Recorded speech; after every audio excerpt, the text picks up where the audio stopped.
We have Steve on the line, and we're just talking about this incredible story out of California, we think, where some guys walk into a 7-Eleven. One guy walks into a 7-Eleven and starts throwing tobacco products, cigarettes and whatnot, into a huge garbage can, and it's just going to drag it out. And the bystander says, let him go now. Just let him take whatever he wants. You know, that's just how wait for the police. Yeah, wait for the police. Well, instead, some 7-Eleven workers take a broom and give him the business end of it numerous times. Bam, bam, bam, bam, bam. And just beat him to a pulp. And just let him go. Ain't nothing you can do, man, until police come in. Don't do that. Don't do that, man. Don't do that.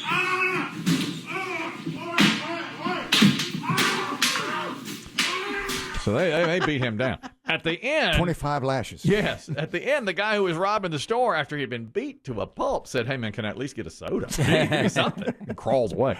Now, we have... I think this is such an interesting thing because I agree you have to teach your employees just to let them take what they want. Otherwise, you could get hurt. The company would be liable. And they wind up getting fired for beating this guy up sometimes.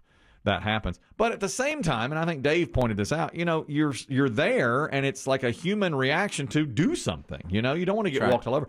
And the criminals seem to know that the employees can't fight back. Their policy is not to fight back, so they just go in and steal stuff. Mm-hmm. We have Steve on the line, who is a pharmacist or he was a pharmacist, still is, I suppose, at a store in Lexington, North Carolina. And May 9th, somebody came in, and he's telling his story now. Go ahead, Steve. Down in Lexington, North Carolina, there was a pharmacy robbery attempt, and the two guys popped in with the guns right in our employees' faces. Well, I was the pharmacist who happened to be armed, and when you have a gun in your face and right in your employee's face, you have to do what you have to do. I was able to, once the guy saw me with my gun, he fired at me, and I got grazed. It was all over the news, but I was able to fire back. And I did what I had to do to protect myself and my employees. I told that I did one news interview. It was all over the news, but I said, that's all I'm doing. But I'm to this day hate what I did to a point, but I don't hate what I did. I had to do what I felt like was necessary to basically protect everyone. And I don't really have any regrets. We're still waiting on results of the criminal charges. And so that's been 3 months, but yeah. It's gotten to the point, the brazenness of these people nowadays. People are going to have to step up because you can't always have the police. But I will give kudos to the Lexington Police Department and the first responders. They were there in about literally 45 seconds. But if you own a place, what do you tell your employees to do? If you have no connection to it, you own a drugstore, what do you tell them to do? Do you tell them to protect the stuff, or do you tell them let them take it? We have two choices, and we've been told the two choices. Give them the primary thing, give them what they want. Mm-hmm. Don't argue with them. Don't do anything. Give them what they want. In my situation, with, like I said, a gun 1.5 feet from the girl's face, the criminals had records. We found out long records, felonies. They were there for a purpose. I did what I felt I had to do instinctively.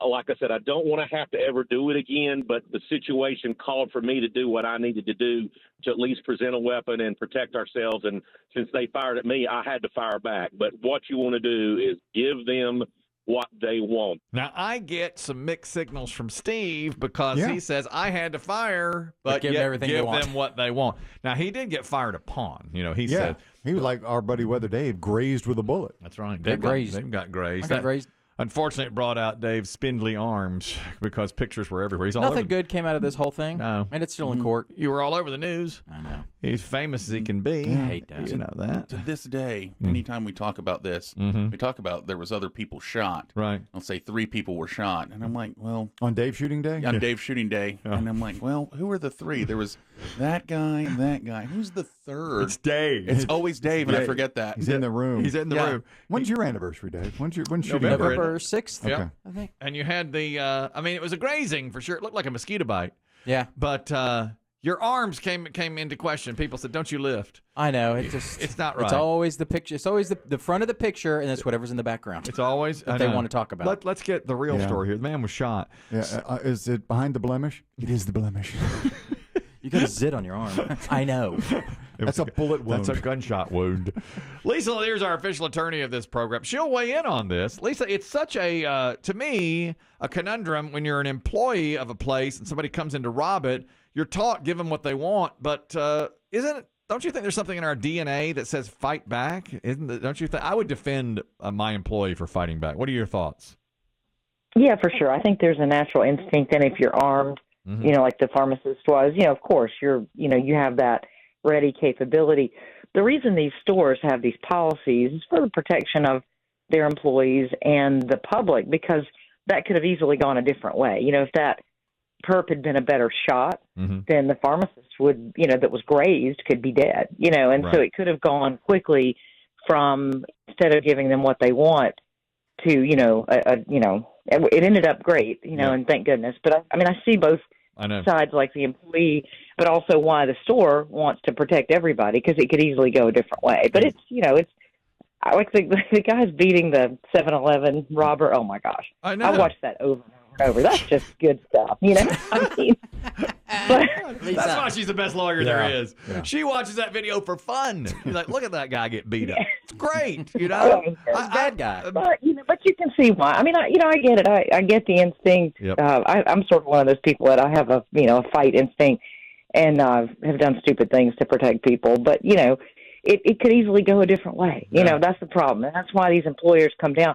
I think it's terrible when they fire these people, but I certainly think the policies are there for good reason. And there have been lots of instances where somebody tries to fight back and then all the customers and employees get shot. Yeah. This may be an unfair question to ask you, Lisa, but you're the smartest person in the room. As Biggie's alluded to, we've seen people go into department stores, drugstores, and simply just empty the shelves with almost impunity. In 5 years' time, will the retail world be different? In 10 years' time, will the retail world look different? Didn't they just open a CVS or Walgreens? Where everything's behind glass. Yeah. It's, a lot of your West Coast where a lot of this happens. Yeah. Your Walgreens, your CVS. It's wild. People have been taking videos as you go in the store. Yeah. It's like 2 or 3 aisles. That's it. Yeah. And everything is locked up. You have to be... I need hemorrhoid cream, please. Seriously. Hello. Especially, and stuff that can be used, they already lock up stuff that can be used to make meth, and that's kind of but they also are having to lock up high-dollar items. One of the weird high-dollar items that gets stolen all the time is baby formula. That's usually locked up. Yeah, it is. It's makeup and baby formula. When I used to buy baby formula, you'd have to go to the counter. When my kids were young, you have to go to the counter to find that. Like your cartons of cigs. Yeah, exactly. My wife had a bad latch, and we had to bad latch. My son couldn't latch on her breast, and we couldn't on her breast and her cigarettes. We couldn't get either one to work. So cigs and if she were here, she'd start hitting you with a broom 50 times. I told you not to tell anyone. Bad latch. He'd be deserving of it. Get it right. I know. Do you think in that pharmacy store? I don't want to get too deep into it, but do you think that if the perpetrator didn't see that gun on the pharmacist, he would have shot? I don't know. I mean, he said he saw the gun on me. And then shot. I don't think they want to shoot. I think they don't either. I think they want to show a gun and then did it steal. Did it escalate and it didn't have to? Maybe that's on the. I think that's almost what I thought the pharmacist's point was. I mean, it sounded like he saw. He said he saw my gun, so then he fired. That's the exact reason that these stores don't want us to fight back as employees. They want. Because it can escalate the situation, but this time it worked out great, and thank goodness. As a 16-year-old former pharmacy employee, I did not fight back. No, he did not. It did not occur to me to fight back. Well, you don't have that in you. You are. He is. I got Dave arms, and I will let them have it. Biggie legs. That's right. Chris, what could you do? Beat him with a rolled-up Penthouse magazine? Yeah, that's right. I could show them the centerfold. He had Chris Demm was. If you don't know this, he had a gun. 3 guns put in his face. Well, there were 4 guys toted. One guy watched the door. Yeah. 2 robbed the pharmacy in the back of painkillers, and 1 had a sawed-off shotgun on me, and he robbed the cash register. And Chris Demm was 16 years old when this was going on. He was working at a mom-and-pop drugstore in Richmond, Virginia. And I, to this day, want to, because I believe so much in the goodness of humanity, want to have a reunion of those 4 people and Chris Demm in this room without telling Chris Demm. Maybe on Chris Demm's last day, we'll say, guess who we've got? This is your life. This is your life. Look who's here. Look who's here. They used to play the audio first. Bang, bang, bang.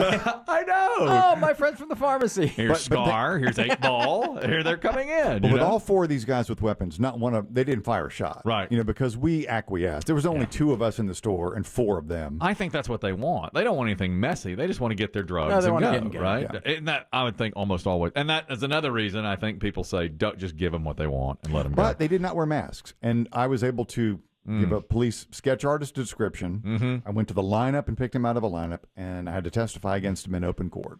Woo, scary. Because they didn't wear masks. And, and they were 2 of them were in the store the night before, and that's how I recognized them when they came back in. But in that day, they did some work. They had guns. They came in. They put them on your face. They had cased it the night before. Exactly. Now they just walk in and steal, and nobody can do anything about it. It's not a fair fight. It's not right. It's just, I hate the way things have become where they just walk in and take it,